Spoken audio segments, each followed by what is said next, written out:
कल एक चौंकाने वाली खबर सामने आई थी जिसमें राम मंदिर के मुख्य पुजारी सतेंद्र दास ने कहा था कि राम मंदिर के गर्भगृह की छत से बारिश का पानी टपकने लगा है। साथ ही उन्होंने यह भी कहा था कि लगातार बारिश होने की स्थिति में तो पानी और भर जाएगा और ऐसे में पूजा अर्चना और दर्शन भी बंद करने पड़ जाएंगे। पानी का अंदर में जाना ये बहुत ही आश्चर्यजनक है। ऐसे इसी इंजीनियर के रहते हुए ये घटना जो हो रही है वह बहुत ही गलत है। पानी भर गया, आप लोग को कैसे परेशानी है? अगरगिरी के सामने जो दर्शन स्थल है जहाँ लोग बैठते हैं और पुजारी जो नए हैं बैठते हैं, जहाँ पूजा पाठ होती है, उसके बगल में से ही जो दर्शन स्थल है, जो वीआईपी दर्शन है, यहाँ सब में पानी इस वर्ष का जो बरसात हुई है इसमें पानी भर गया था। और जो वसुधा वो तो कहा रात की बात रही, रात में पानी बरसा, दिन में नहीं है। जब वहाँ लोग दर्शन के स्थिति में पुजारी गए पूजा करने, दर्शनार्थी दर्शन के लिए गए तो वहाँ पानी मिला, भरा हुआ।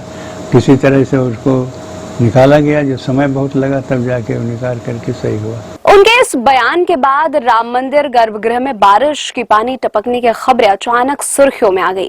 करोड़ों की लागत में बने राम मंदिर सवालों के घेरे में आ गया। अब मंदिर निर्माण समिति के अध्यक्ष नृपेंद्र मिश्रा ने बयान जारी करते हुए कहा है कि प्रधान पुजारी आचार्य सतेंद्र दास का छत टपकने वाला दावा गलत है और मंदिर निर्माण समिति इसे खारिज करता है। आइए सुनते हैं उन्होंने क्या कहा। देखिए, पहले तो मैं आपको एक बात स्पष्ट करना चाहूँगा, इसलिए आवश्यक है क्योंकि कुछ समाचार पत्रों में बात निकली कि पानी जो है वर्षा ऋतु में लीकेज हुआ, जिस कारण से गर्भगृह में या अन्य स्थानों पर गिरा। ऐसा कुछ भी नहीं था। मैंने स्वयं निरीक्षण किया और निरीक्षण के बाद ये स्पष्ट था कि गर्भगृह में कोई पानी नहीं था। अभी गुरुमंडप जो है वो आप सभी जानते हैं कि वो अभी गुरुमंडप की जो छत है, गुंबज है, वो तो अभी पूर्ण हुई नहीं है क्योंकि वह तो द्वितीय तल पे जा कर के पूर्ण होगी। तो जो द्वितीय तल पे पूर्ण होगी उसके बाद ही वहाँ का पानी जो है वो रुकेगा। तो इसीलिए आपने देखा होगा जब श्रद्धालु आते हैं दर्शन करने तो वहाँ पर उस छत पर एक हम लोगों ने प्रोटेक्शन की लेयर बनाई हुई है, अस्थायी निर्माण करके सुरक्षा की दृष्टि से उनको बनाई है। तो वह भी अब जब पूर्ण हो जाएगा तो हटा दिया जाएगा। तो लोगों ने उसके प्रति एक भ्रम पैदा किया कि वहाँ से जो पानी आया और दूसरी जो पानी हमने देखा, स्वयं अपनी आँखों से देखा कि जो बिजली की लाइनें खींचती है ना, पाइप जिसमें से तार डालते हैं, तो प्रथम तल पे तार डालना है। तार डालने के लिए जो वो पाइप है वो खुला हुआ था। चूँकि पानी था वहाँ पर तो वो पाइप से नीचे सीपेज में चला गया। तो कुछ जगहों पे वह कंडुइट कहते हैं जिसको, बिजली के पाइप को, उसके जरिए गया। लेकिन हम आपको और आपके माध्यम से पूरी तरह आश्वस्त करना चाहेंगे कि किसी प्रकार से निर्माण में कोई भी कमी नहीं है और हर सावधानी बरती जाएगी और उच्चतम स्तर का जो निर्माण कार्य होगा वह किया जाएगा। हम लोग इसकी जांच भी सीबीआरआई से समय समय पर कराते हैं। हर माह 2 बार सीबीआरआई रुड़की से जो उनके बड़े अभियंता होते हैं वो आकर के निर्माण कार्य को देखते हैं और उसका वह प्रमाण पत्र देते हैं कि जो निर्माण कार्य उस माह का हुआ है वो अच्छा और सुरक्षित है। मैं थोड़ा विस्तार से मैंने इसलिए बताया आप लोगों को क्योंकि आपके माध्यम से सभी को जानकारी हो जाएगी।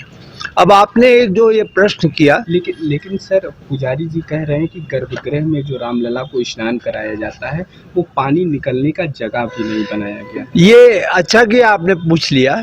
ऐसा है कि वहाँ पर आपको यह तो मालूम है कि श्रद्धालु अभिषेक नहीं कर सकते, वहाँ पे गर्भगृह में जाते नहीं हैं श्रद्धालु, वहाँ पर किसी प्रकार का और जल नहीं होता, सिर्फ भगवान का जो स्नान होता है, श्रृंगार होता है, वही जल होता है।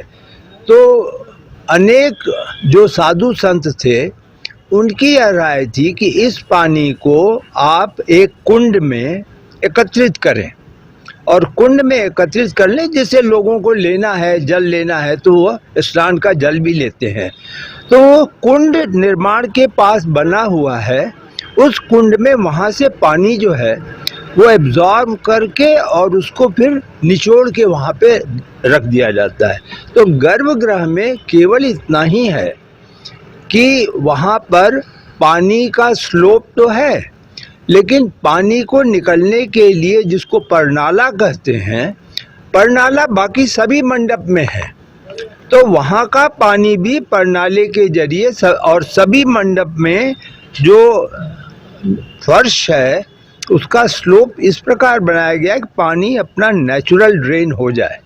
अब आप लोग गए होंगे मंदिर में, ये जानते हैं नागर शैली में मंदिर चारों तरफ से बंद नहीं होता, तो जो मंडप हैं उसके दाएं और बाएं ओर जो हैं वो तो खुला हुआ है और वो 24 घंटे खुला रहेगा।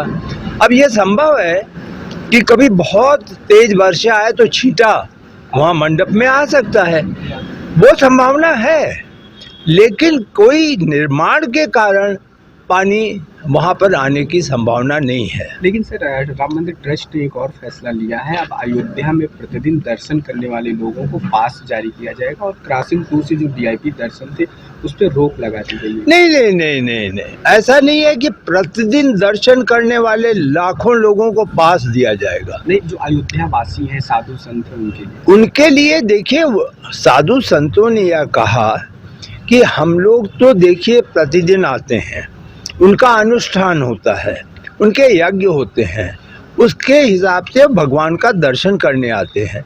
तो ऐसे लोग साधु संत जो प्रतिदिन आएंगे, विशेष सुविधा में आएंगे, उनके लिए विशेष सुविधा दी जाएगी, उसके लिए ट्रस्ट ने पास की व्यवस्था की है, वो उनके सम्मान को ध्यान में रखते हुए है। सर, 2 दिवसीय बैठक चला, क्या ये जो 2 दिन की बैठक हुई बहुत ही महत्वपूर्ण इस दृष्टि से थी कि अब हम लोगों ने एक तो निर्माण कार्य जितने हैं उसमें तिथियां तय कर दी हैं कि धीरे धीरे वो ट्रस्ट को हस्तांतरित हो। जैसे आप कुछ समाचार पत्रों ने छापा भी है, जो श्रद्धालु सुविधा केंद्र है वो जुलाई के अंत में पूरा हो जाएगा, तो ट्रस्ट को सौंप दिया जाएगा। जो वाटर ट्रीटमेंट प्लांट है, जो सीवेज ट्रीटमेंट प्लांट है, क्योंकि यहाँ 0 डिस्चार्ज की व्यवस्था है, तो 0 डिस्चार्ज का मतलब कोई चीज़ जो गंदा पानी होगा वो बाहर नहीं जाना है, सबको ट्रीट करके वहीं रखना है, वहीं पर इस्तेमाल होना है। तो वो जो प्लांट लगे हैं उनकी भी अब 1 महीने 2 महीने के अंदर हस्तांतरित कर दिया जाएगा और उसके बाद उसका जो ऑपरेशन मेंटेनेंस है वो ट्रस्ट के माध्यम से होगा। निर्माण के अन्य